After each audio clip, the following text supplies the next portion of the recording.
Hey, bienvenue dans une nouvelle vidéo. Alors ça va être une vidéo mi-chronique lecture, mi-interrogation. Donc je vais solliciter vos conseils par rapport à la saga en question. Vous l'avez vu dans le titre, j'ai lu les 2 premiers tomes enfin de Blackwater de Michael McDowell publié chez Toussaint Louverture. J'avais acheté les 2 premiers tomes à l'occasion de la promotion avec les 2 tomes pour 9,90 € il me semble. J'ai sauté sur l'occasion pour enfin me jeter dans les abysses de cette saga qui me tentait depuis des années pour des raisons qui peut-être ont décalé mes attentes par rapport à vraiment ce qui se passe réellement. Au niveau de l'histoire, est-ce que je vous le résume ou pas? Parce que personnellement je me suis plongée dedans sans vraiment connaître le fil narratif principal. Mais en gros, on est dans une petite bourgade, on est avec une famille très riche, on va suivre un peu les dissensions au sein de la famille, les arrivées, les départs de cette famille. Et il y a une touche sans naturel assez intrigante. Et voilà, je reste assez floue. Au niveau de mon avis, en fait, j'ai pas mal de choses à dire, parce que je m'attendais pas à ce que l'histoire diffère autant de l'image que j'en avais. Et donc, la question se pose, je sais pas trop si je vais continuer cette saga, alors que je pensais vraiment que j'allais accrocher du début à la fin. Mais au cours des 2 premiers tomes, il y avait des moments où vraiment j'étais en mode je vibe pas vraiment. Donc voilà, je vais vous livrer mon avis et puis ensuite vous pourrez me dire si au final ça vaut la peine pour moi que je continue, si c'est vraiment une saga qui m'est adaptée par rapport à mes attentes. Donc dans le premier tome, au début j'étais vachement agréablement impressionnée dans le sens où je trouvais que c'était vachement bien écrit, qu'il y avait des tournures très élégantes, mais plus on avançait et je sais pas comment dire, mais je m'attendais pas à ce que l'ambiance soit aussi parfois simpliste. Peut-être qu'il y a des touches de nuances qui m'ont échappé, mais après c'est venu par la suite dans le tome 2 où là vraiment j'ai senti la profondeur des relations, la nuance qu'on pouvait avoir dans certains personnages. Mais au début je trouvais que c'était assez simplifié dans le sens où les personnages ils se décantonnaient à un portrait assez caricatural pour moi. T'as la méchante belle-mère qui est très possessive, t'as l'époux, le personnage masculin qui est très passif, enfin t'as 2 personnages masculins qui sont très passifs. Je m'attendais en fait à m'attacher aux personnages, à leur profondeur, à leur complexité, relations tumultueuses entre eux. Le truc c'est que je m'attache pas à voir une famille de riches s'engueuler, se taper dessus, s'engueuler pour, je sais pas, des questions d'héritage ou quoi. Il y a des dramas qui me semblaient très distants par rapport à moi. Je sais pas si c'est parce qu'en ce moment les riches foutent de plus en plus la merde dans notre propre pays et du coup j'ai du mal à m'attacher vraiment à cette famille. Je trouve que par rapport à ce que je concevais, par rapport au pitch, au fait que dans ce que vendait la maison d'édition, il y aurait des trahisons assez poignantes, assez amères. Voilà, tu sais pas pour qui tu peux te positionner parce que tu comprends les 2 parties. Il y a des personnages moralement gris qui te touchent et tout. Bah, j'ai pas retrouvé ça.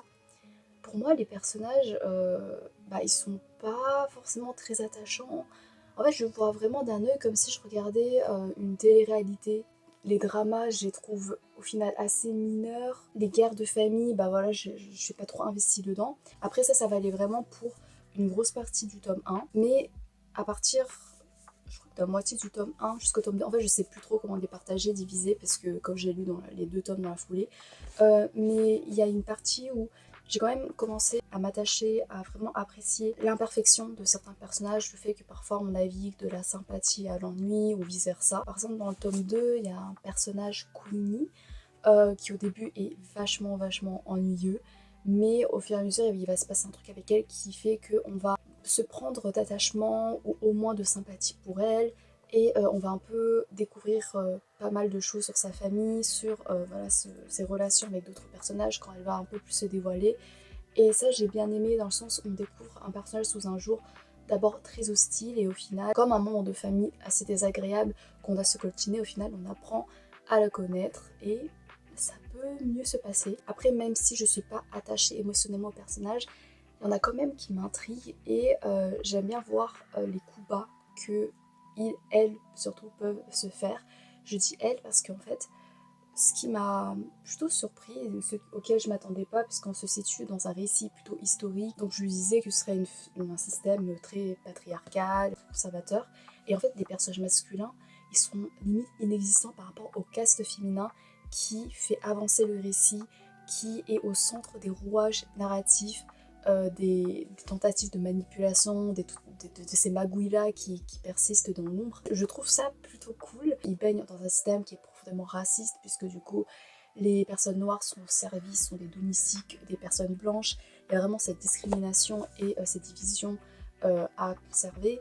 Et donc voilà, ça crée une ambiance qui est assez malsaine et dérangeante. Mais en plus de ce racisme décomplexé qui crée une ambiance qui est malaisante par le fait que ça répond à notre réalité, à notre histoire, il y a aussi d'autres choses comme des personnages féminins. Je pense à Elinor par exemple. Dès le début, dès le tome 1, on sent qu'il y a quelque chose d'assez particulier qui l'entoure. Et plus on avance et plus en fait on la découvre, mais de manière très encore ambiguë, très opaque. On sait qu'il y a quelque chose de menaçant autour d'elle, qu'il y a quelque chose de surnaturel. Et le fait que c'est distillé au fur et à mesure du récit, je trouve que c'est très efficace pour maintenir le suspense. Et c'est vraiment le surnaturel qui me donne envie de lire la suite malgré mon manque d'attachement au personnage. Parce que j'ai envie d'en savoir plus sur elle et qu'il y a des scènes avec elle. Waouh, c'est flippant. Je trouve que ça maîtrise bien le surnaturel dans le sens où c'est assez disparate ou c'est assez secondaire par rapport à tout l'arc familial. Mais n'empêche qu'on a du surnaturel qui va contaminer peu à peu ce village, qu'on quitte pas, du coup c'est un peu un récit en huis clos. Il y a des scènes horrifiques, véritablement visuelles, bien graphiques. J'arrivais vraiment à imaginer le truc hyper oppressant. Donc, même si je me plaignais des dramas que je trouvais très minimes par rapport à ce à quoi je m'attendais, mais à côté de ça, je sais pas si ça va être un ressort répétitif pour chaque tome, mais pour les 2 premiers tomes, il y a des scènes, des mises à mort, mais hyper gore, hyper sanglantes, hyper violentes. Et en fait, je trouve que ça tranchait pas mal avec cette atmosphère-là où, bah voilà, tu vois une famille de bourgeois qui ont des petits dramas, bon voilà. Mais après, à la fin, ça se finit de manière spectaculaire, littéralement. Et tu te rends compte que il n'y a pas forcément de limite à la cruauté, surtout en l'occurrence d'un personnage en particulier. Donc ça me donne envie, ça tire ma curiosité morbide vers la suite de cette saga pour voir jusqu'où ça va aller, comment les autres personnages vont réagir par rapport à ce personnage qui commet des choses atroces. Et vraiment, genre, la fin du tome 2, c'était mon personnage préféré qui est mort. Et c'était d'une violence. J'avais l'impression d'être dans un récit de Stephen King. Je crois qu'en plus, c'est un peu. Enfin, c'est pas trop déconnant de faire ce rapprochement-là, parce qu'à la fin du tome 1, t'as une biographie sur l'auteur, et je crois qu'il avait fait des trucs en collaboration avec Stephen King. Donc voilà, il partage un peu cette même écriture où t'es dans une bourgade, où voilà, il se passe des trucs assez malaisants, assez dérangeants. Donc voilà, on retrouve pas mal avec Blackwater, avec un rythme plus efficace. Donc c'est plutôt cool.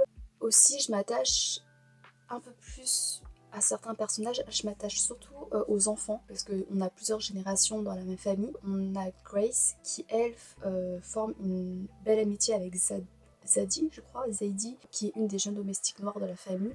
Et j'aime bien leur amitié, j'ai hâte de voir où ça peut nous mener. Je trouve qu'il y a une pureté en elles qui font que c'est très attachant de les suivre. Et voilà, après pour les autres, les autres, James il est attachant. Oscar, je sais pas à quoi il sert, c'est vraiment le pantin. Bref, Elinor, elle me fascine, franchement, elle me fascine. Mary Love, la belle-mère. Bah, en fait, parfois, limite, elle commence à me toucher, parfois à m'émouvoir, et après, elle fait une connerie, une dinguerie, et je suis en mode, mais en fait, elle est horrible. Sister, elle est chouette, avec l'ingénieur, ils sont touchants. Voilà, mais j'éprouve pas plus d'attachement que ça, tu vois. Et en plus, le fait que l'auteur s'attache à développer une famille, vraiment, j'aime trop quand on parle de famille, d'amitié dans les romans. Ça me touche beaucoup plus que la romance. La romance, je trouve que ça occupe une place trop dominante dans la littérature contemporaine, et ça me touche pas, et je trouve que ça me gonfle, c'est assez répétitif, bref. Du coup, le fait que là, ça s'attache à une famille, je me disais, waouh, je vais être hyper investie dedans. Et là, le fait d'être détaché, bah, ça constitue un peu une déception. Mais à la fin du tome 2, même au fur et à mesure du tome 2, je sens qu'il y a une certaine progression, et que voilà, je me sens un peu plus attachée, que ne serait-ce qu'à l'ambiance. Aussi, le titre du tome 3, c'est la maison. Et en fait, je vais pas vous spoiler, mais on a une maison qui constitue un terreau de mystère, d'énigmes, même d'horreur potentiellement captivant à exploiter. Et j'ai envie d'explorer ça parce que t'as des petites touches, encore une fois, et les maigres scènes qu'on a avec cette maison-là, ça me fait déjà flipper. Et donc si ça occupe le centre du tome 3, franchement ça pourrait grave me plaire. Voilà, donc pour conclure, je voudrais avoir votre avis. Pour les gens qui ont vraiment apprécié, qui sont fans de cette saga, est-ce que vous avez apprécié, vous avez autant aimé dès le début?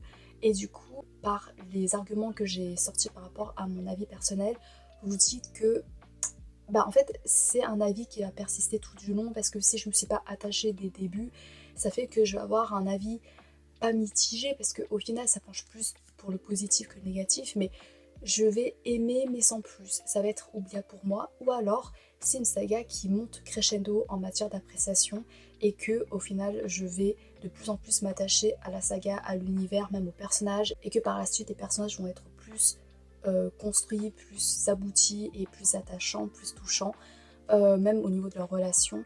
Donc voilà. Qu'est-ce que vous en pensez? Est-ce qu'il y a moyen que j'aime un peu plus par la suite? Est-ce que la suite est beaucoup plus prometteuse par rapport à ces 2 premiers tomes? Et pour celles et ceux qui n'ont pas encore lu, est-ce que ça vous a donné envie? Est-ce que mon avis tranche avec les nombreux avis positifs, dithyrambiques? Mais dans tous les cas, je conseille parce que il y a un charme. Il y a vraiment un charme. Et j'attends juste que ça me touche un peu plus personnellement. Voilà, c'est une vidéo un peu plus courte que d'habitude. C'est juste une vidéo pour noter ma découverte et mon avancée de Blackwater. Et on verra pour la suite. Je vais peut-être pas continuer tout de suite, mais je vais pas trop attendre longtemps, sinon je vais oublier pas mal d'éléments. Voilà, merci d'avoir regardé jusqu'ici. J'espère que ça vous a intéressé, malgré le fait que ça a été un avis un peu moins positif que ce que je voulais. Mais je trouve que c'est également intéressant de partager nos doutes, nos hésitations, nos petites déceptions, même si là, encore une fois, ça reste très léger. J'ai vraiment passé un bon moment, ça s'y crème, ça s'y hyper addictivement. Merci encore et à bientôt peut-être, je sais pas, j'espère. Salut!